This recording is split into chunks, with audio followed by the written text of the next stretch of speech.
Huntsman Winter's War is the sequel to the original Snow White and the Huntsman movie that came out a few years back, and it stars Chris Hemsworth, Jessica Chastain, Nick Frost, Emily Blunt, and Charlize Theron. Doesn't that cast sound great? Well, it's not great. This movie basically takes place after the first Snow White movie, and it's about how like the huntsman has to find this mirror because the mirror that belonged to Charlize Theron in the last movie got lost somehow. I don't even remember how that happened. And Emily Blunt, who's the ruler of this section of the world, and she did something bad to Chris Hemsworth in the past, she is not allowing people to love, and she's trying to find this mirror, so Chris Hemsworth has to find the mirror before she does. It's less complicated than I made it sound. So guys, as for my thoughts on the Snow White and the Huntsman, I just thought it was an alright movie. I didn't dislike it. I thought it was a decent movie. I thought it was alright. I didn't understand the huge amount of praise that some people give it. It doesn't have a good score on Rotten Tomatoes, but I've seen a lot of critics really praise this movie on YouTube and stuff. I didn't really understand that, but I just thought it was an okay movie. I'd probably give it like a B-, and I thought it was just a decent movie. There were some enjoyable aspects of that movie. There were some aspects of it that weren't so enjoyable. And when the sequel was first announced, I was hoping to maybe see it because I thought the first one was alright and maybe this could be an alright sequel. But then it got really bad reviews and I never ended up seeing. And now, ironically, I'm watching this movie towards the end of the year for worst list material. Like, I didn't even think I'd be using this movie for worst list material towards the beginning of the year, but now that's what I'm doing. And what people were saying about this movie was pretty much all correct. This movie is not good. It's really bad. It's not like horrible as a lot of other movies I've seen this year, but it is a pretty bad movie. This movie is not good. There were some things to enjoy in this movie though. There were some things that were actually pretty good. Like Chris Hemsworth seemed like he was trying. He was having fun with his role. I enjoyed him in this movie. Even though he's stuck in a movie that's completely bland and blah, he actually did manage to pull off a good performance like he did in the first movie. I enjoyed him in the first movie and he was enjoyable in this movie. I thought he was pretty good in this film. Jessica Chastain as well also gives a pretty good performance, even though her romance with Chris Hemsworth was really just blah. But I'll get into that in a little bit. And also, there are some decent action scenes. I actually thought there was some decent action scenes in this film, and the visuals are very good. There are some really good visuals in this movie. I was thinking this movie might have really bad visuals, but they actually looked pretty good. I was surprised. Basically, there's only a few performances in this movie, and there's a few action scenes, and the visuals look pretty good. That's basically the only pros that this movie has, and now I have to go straight to the negatives.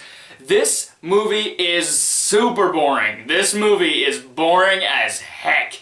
I wanted to fall asleep at so many points in this movie because it's just so bland. The sad thing is, I felt like people were trying with this movie. I felt like they were trying to make a very Lord of the Rings style epic and they were trying to make it good, but it just didn't work. So I was just like, I saw potential in a lot of the stuff in this movie, but it just falls apart. It felt like this was really wasted potential to a movie that could have been good. The premise could have been cool. This could have been a cool premise, but it's the way they execute it that's not done well. I didn't mention one of the biggest flaws in this movie is Emily Blunt in this movie. Now, I like Emily Blunt a lot as an actress. She's a really good actress, but in this movie, she was just directed to talk like this. She basically just talks like that throughout the movie and has some really random outbursts out of nowhere. Like Eddie Redmayne in Jupiter Ascending. It's basically the same character, but a white witch, I guess. And her character in this movie was not good at all. I didn't understand her motivation. I didn't understand her character at all. She was just such a bland,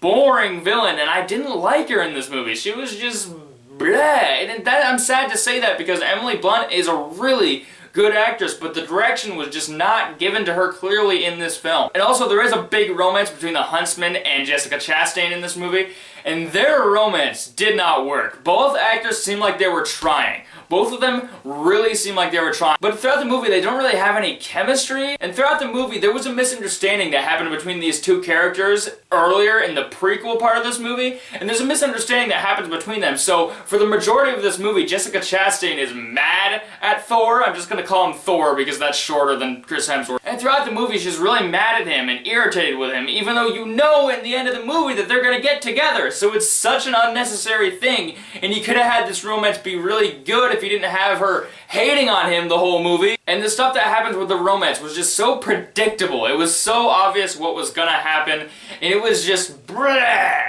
And also, I gotta mention some of the other characters in this movie. Nick Frost and this other dwarf guy and these other two she-dwarfs were in this movie. They tagged along with the group. And I really like Nick Frost as an actor. He's such a good comedic actor. He's worked in some really good movies with Simon Pegg.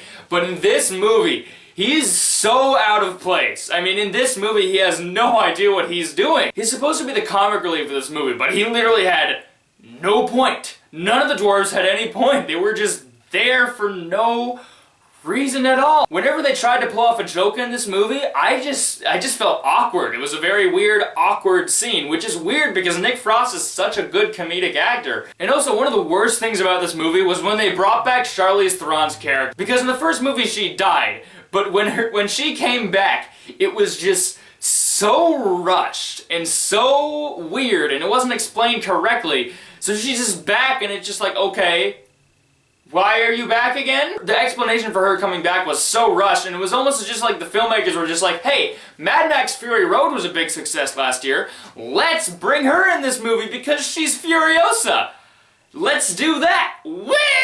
There's this huge conflict that happened between the two witches in this movie that I just didn't care about. This movie is just a big pile of bleh. Most of this movie is just so slow and boring and hard to pay attention to, even if there are a few decent action scenes in this movie. It was very boring, it was very bland, a lot of things just didn't make sense and were rushed. And there were so many things in this movie that were just so cringy, like the humor and the romance. It just really wasn't done well. And to top it all off, you have Liam Neeson narrating like through the entire movie, explaining stuff to us that we already knew. He's just like, and so once upon a time, blah blah blah, I'm Liam Neeson, I have a sexy voice. But there's no point to his narration in this movie because we can pick the pieces together in our head.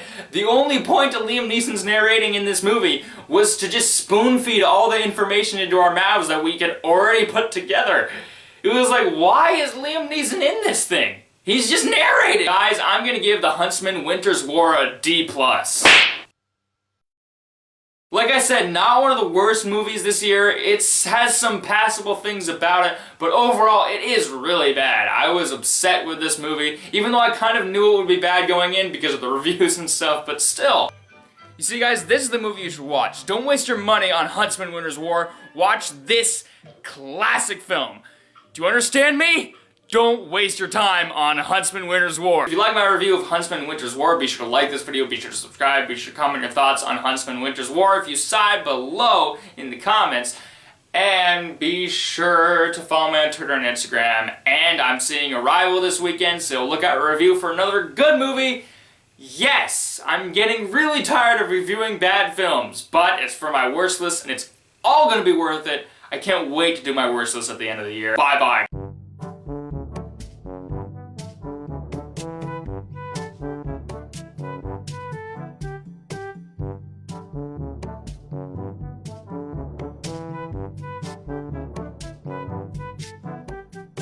What? Why is Nick Frost in this movie again?